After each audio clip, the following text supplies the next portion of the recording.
Hey, welcome to this episode of I Don't Know Jack About Parenting, where today I'm going to be talking about the questions that I received from my son around the death of a close loved one. So the big question is this: how are parents like us, who don't have a manual, who are doing the best we can, who feel as though we aren't enough, how are we going to raise healthy, happy children who we are proud of and still keep our sanity in that process? That's the question, and this podcast will give you the answers. My name is Ryan Roy, and welcome to I Don't Know Jack About Parenting, a podcast for parents who are being real with themselves. Hey, welcome back to this episode of I Don't Know Jack About Parenting, where today I'm going to be talking about the questions I received from my son around the death of a loved one. So if you listen to the previous few episodes, we talked about death, the shock of it.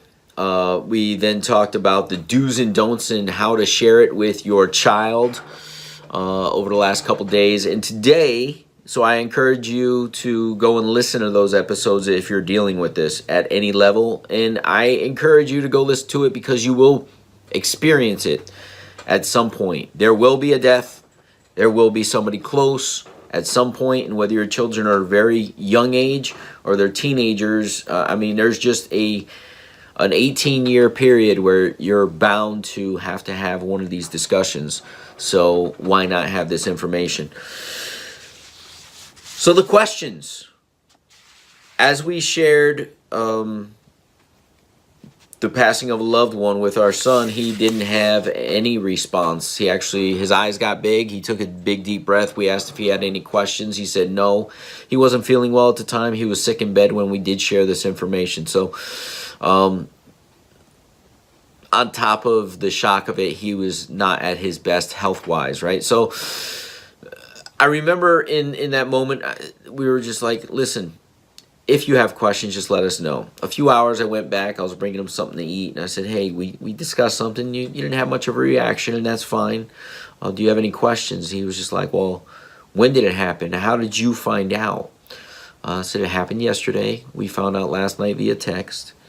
I shared it with Mom. We shared it with another close friend. And the community that we're in, we're all close. And we're all friends, and a lot of people know at this point. He goes, well, how did it happen? And I shared with him what we knew. What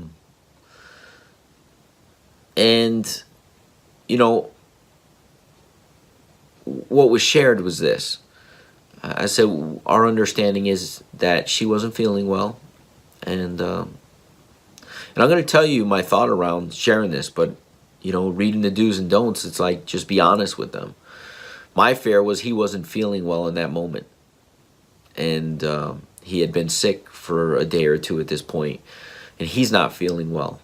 So I shared with her she wasn't feeling well. Their dad brought the kids to the park so Mom could get some rest, similar to what I do with you kids when Mom needs to take a nap or Mom needs a little rest. And when they came home, she didn't wake up. And my thought is, right, in my adult brain, man, is he going to think that he's not feeling well, that he may not wake up? But none of that came up. I didn't share any of that.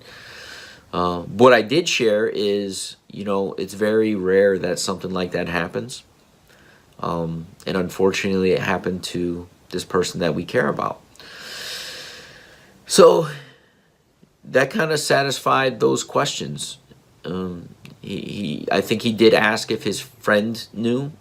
I said, I imagine he does, but it just happened yesterday, and I don't know where the kids were, and I don't know how that went down just yet, but he will know very shortly.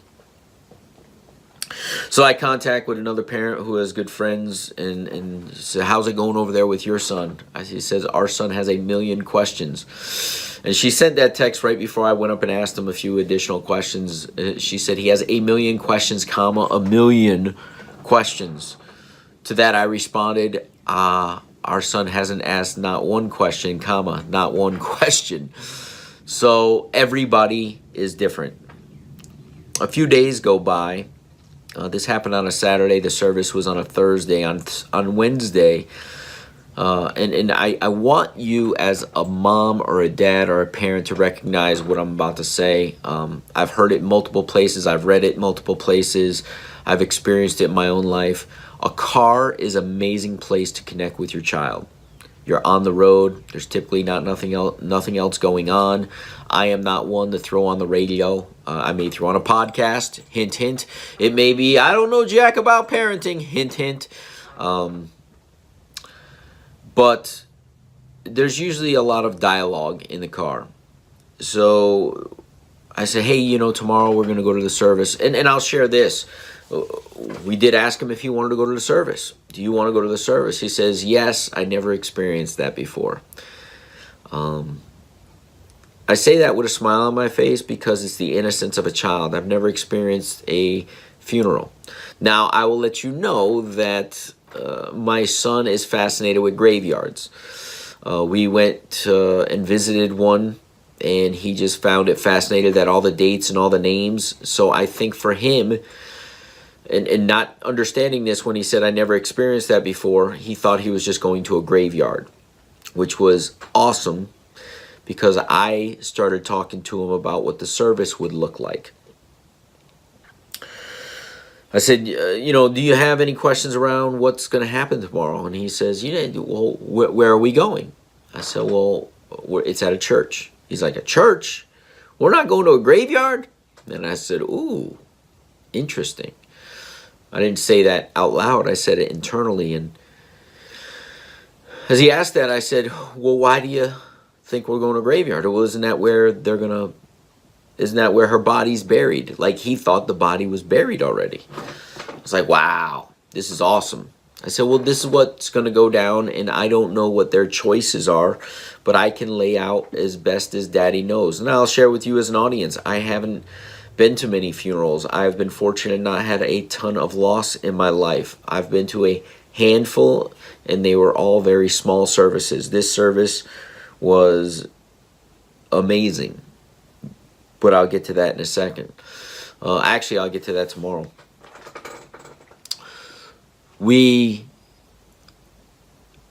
I started telling him that we're going to go and some people are going to talk. The people who are invited to this, who want to say their goodbyes, will show up at this service. It'll be at a church, at her church. He's like, what church? I'm like, at the church they went to. What church do they go to? I said, Daddy has the address. I haven't been to their church. We go to our church. They go to their church.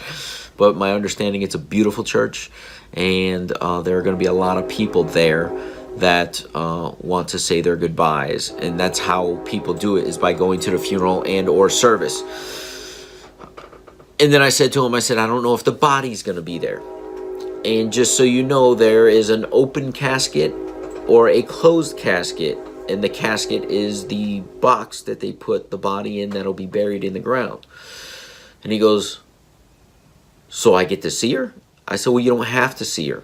I said, that's the thing. People who want to see will. He goes, well, why would they have the casket open? I said, well, the way she passed away or the way she died is, a natural death. And people want to see her one last time. He goes, well, what's she going to look like? I said, well, that's a great question. Somebody will have put makeup on her and done her hair up, and she was a fan of a major college football team, and I said that she may have, a shirt on from that team. I said it all depends on what the family wanted and what they think she would have wanted to rest in. He goes, wait a minute. They're going to change her clothes? This is the questions of a 7-year-old, guys. Yes. Somebody changed her clothes. Well, who changed her clothes? I said someone gets paid to change her clothes. Somebody gets paid to put makeup on her. Somebody gets paid to prepare her body. He goes, well, why would they have a closed casket, Dad? Man, that's a great question. So there was another death recently. I had a friend of mine commit suicide and jumped off a building, and obviously his body wasn't in as good a condition as this person's. He goes, I said, if somebody was in some type of accident and their face was damaged in a way that it's not going to be nice to see them, they would have a closed casket. He goes, and he referenced my friend that committed suicide. He goes, like your friend? I said, exactly like my friend. He didn't have an open or a closed casket. He goes, well, what did he have? Wow. I said, well, what he had is called a cremation. And he knew he was going to do this. So because he knew he was going to do it, and he was a very thorough person, he had all the arrangements ready for him and things ready to go, and he had his body cremated. What is cremated, Dad? Cremated is that they basically burn the body and then they collect the ashes and put it in some type of box or what they call an urn. He's like, okay. I said, so then family members can keep those ashes and keep that person close to them. I said, I don't know what's going to happen at this event tomorrow, but these are all great questions. So we go to the event, and it's a service. She had been cremated. There was no casket, and his best friend actually showed him the box, which is shaped in a heart, and he says, my mom's in here, and I get to keep her in my room. So that probably would have been weird to my son had we not had that conversation. But the questions came, and as the questions came, I answered them as best as possible. He asked me how many people would be there. What would it look like? I said, I don't know, but I think there's going to be a lot. I said, there may be food. There's going to be what's called a reception or a party afterwards. We'll probably go to that. How long is it going to be, Dad? I said, well, the speaking part of it and honoring her and the people talking is probably going to be an hour, and then, the other part can last 2 or 3 hours. So we go from one room in the church to another room in the church where they had a beautiful spread and beautiful flowers and beautiful pictures, and we got to connect with the family, and kids are resilient. They're hitting the cookies and the brownies and the pecan pie bites over on the table, and they're running around like crazy people having a good time, as kids should, while everybody else connected. So after, I said, hey, was it everything you expected? And he told me about the ashes, and I said, well, what is it placed in? I said, what do we call it yesterday? He's like, it's called an urn, right? He goes, but it was heart-shaped. I said, well, they had a different type of box. But I'm glad you asked those questions, because you understood what went on today, right? You have any other questions? And he's like, I don't think so. So there's a lot of questions that they'll have, and as I said last night, nearly a week later from then, he continues to share of himself. Why are people treating him differently? Why won't people just let things be normal? Why do girls want to just hug him every day? Why? And he's a little frustrated because he wants his friend to have normalcy.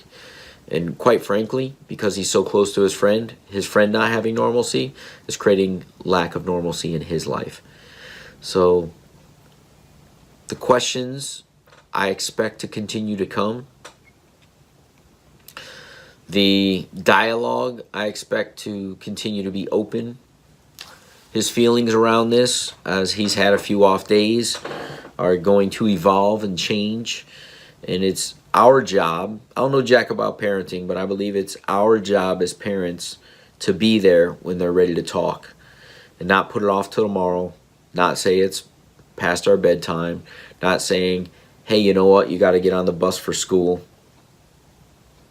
If he needed to get on the bus in my life, and I'm not saying everybody else's life, if he wanted to talk in that moment, I would drive him into school.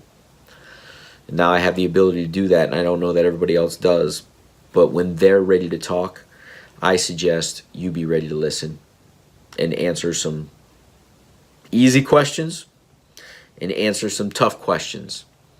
But I would say the number one thing is to always be truthful, because the truth is really easy to remember. And veering left or right or somewhere in between, or not sharing 100% of who they are, may not serve you. So,